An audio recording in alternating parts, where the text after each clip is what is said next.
ജീവനും മരണവും നാവിൻ്റെ അധികാരത്തിലിരിക്കുന്നു. ജീവനും മരണവും നാവിൻ്റെ അധികാരത്തിലിരിക്കുന്നു. എൻ്റെ വചനം ആത്മാവും ജീവനുമാണെന്ന് ഞാൻ പറഞ്ഞു.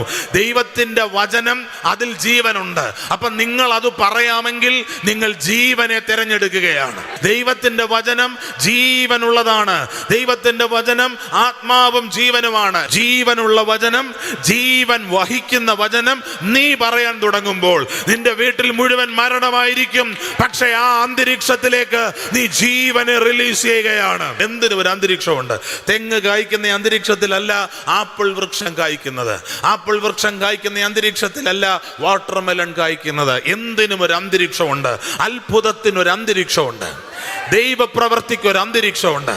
ആ അന്തരീക്ഷം നിങ്ങൾ സൃഷ്ടിക്കണം. നിങ്ങളുടെ വീട്ടിൽ ഒരു ദൈവപ്രവൃത്തി നടക്കണോ?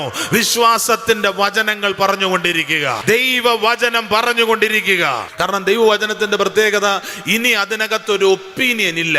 ദൈവത്തിന് ഇനി അതിനകത്ത് അന്ന് ഞാൻ അങ്ങനെ പറഞ്ഞെന്നേ ഉള്ളൂ എന്ന് പറയാൻ കഴിയത്തില്ല. എന്നേക്കും സ്ഥിരമായതൊന്നുണ്ട്. അതാണ് ദൈവത്തിന്റെ വചനം.